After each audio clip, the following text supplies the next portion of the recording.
This slide reviews the factors that affect chemical reaction rates.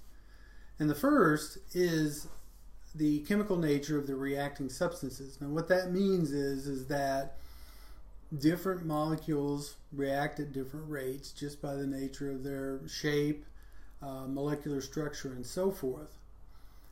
The second one, state of subdivision of the reactants, has to do with whether one's a gas and the other's a liquid, whether two gases, whether there's a interface between a liquid and a solid, and how much surface area is exposed for reactions to take place.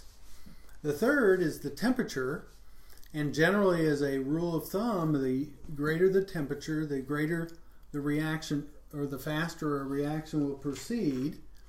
The fourth is the concentration of the reactants, and the fifth is the presence of a catalyst.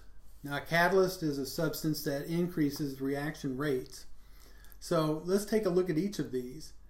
Now, here's a example of the state of the subdivision of reactants, and what you have on the left here is a solid with a liquid, but the solid is ground up in little particles. On the other side, you have the same solid, but it's a single bar. So when you use an iron powder and it's added to hydrochloric acid, it will react much more rapidly because of a large surface area when you compare the same to a single piece like an iron nail. And here's an example of the effect of a catalyst. What the catalyst does is to lower what is called the activation energy. And the activation energy is the amount of energy that needs to be present for the reaction to move to its completion. So when the reactants come together, a certain amount of energy has to be added from somewhere in order for the reaction to proceed to the products. And once this activation energy is achieved, then the reaction proceeds without assistance. And what the catalyst does is to lower that activation energy, and thus it speeds the reaction. However, you'll see that it has no effect on the reactants or the products in terms of their composition. Now, a rate law is a mathematical expression that describes the relationship between the rate of a chemical reaction and the concentration of the reactants. You'll remember that I said that the concentration was one of those factors that influence. And generally, rate laws and rate constants are temperature specific and species specific. And a general rate law can be written something like this, where the rate is equal to some constant times the first reactant concentration raised to some power times the second concentration raised to some power times the third raised to some power, however many reactants there are. Now, the rate constant is specific for a particular reaction and for the particular temperature. So K is specific for the reaction and also specific for the temperature. Now, when we talk about, or you'll read about, something called the reaction order, the reaction order is the exponent of the rate law that describes the effect of each reactant concentration on the rate. And so individual order is the order based on the individual reactant, and it's the exponent for that concentration. Then the overall order is the sum of the orders of the respective of all the respective reactants. So here's a reaction.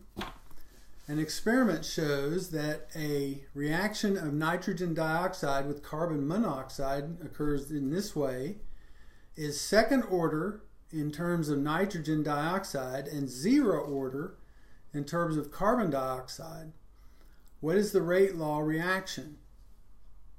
Well, the way you would write that is as follows. It says that, first of all, its second order, so the overall rate is going to be equal to some reaction constant times the concentration of nitrogen dioxide times the concentration of carbon monoxide. And it says it's second order in terms of nitrogen dioxide, so you would raise this to the 2 power, and 0 order in terms of carbon monoxide, and so you would raise that to the 0 power. Now anything raised to the 0 power is equal to 1, so you can rewrite this as K times the concentration of nitrogen dioxide squared. Here's a second question. The rate law for the reaction H2 plus 2NO gives H2O plus 2N2O has been determined to be as follows. And you can see that right there. What are the orders with respect to each reactant, and what is the overall order?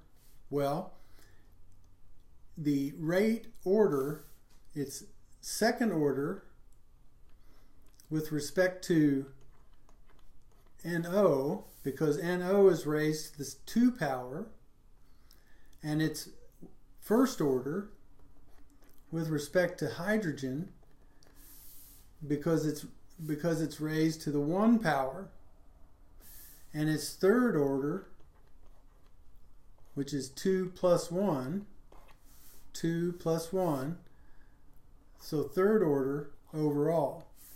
Now these orders do not necessarily, in this case they corresponded to coefficients, but they didn't here.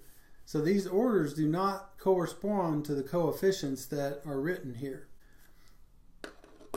Now the method of initial rates, the way of determining the K in many cases and rate law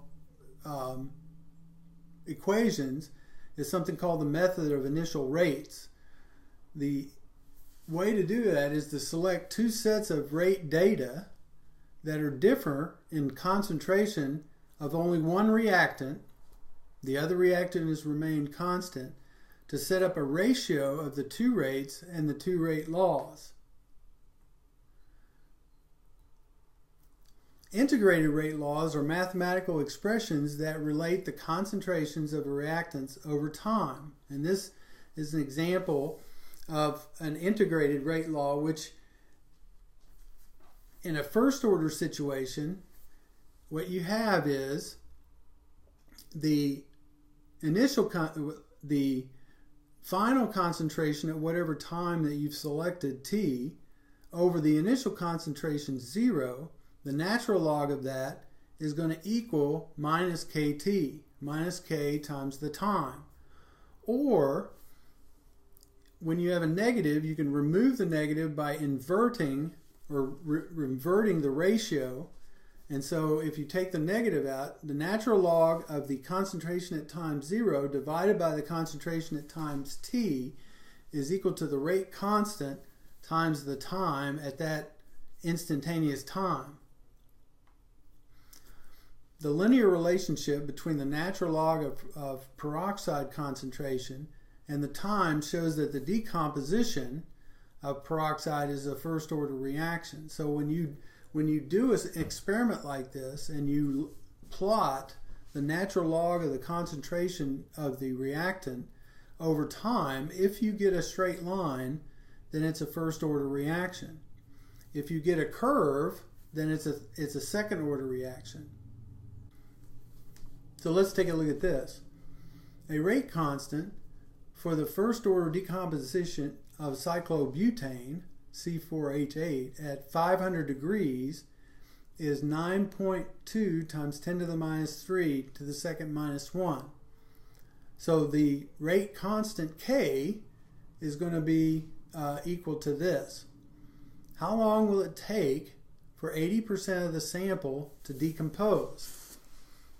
Now you remember the equation that I just wrote.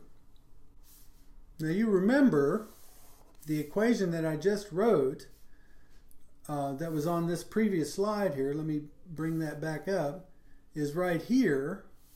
so that the natural log of the concentration of A at time t, or excuse me, time 0, divided by the natural log of the concentration at time t is equal to kT. Okay? So in order to do our problem, we need to know four things. We need to know three of four things. We need to know the question has to do with t, so that's what we don't know.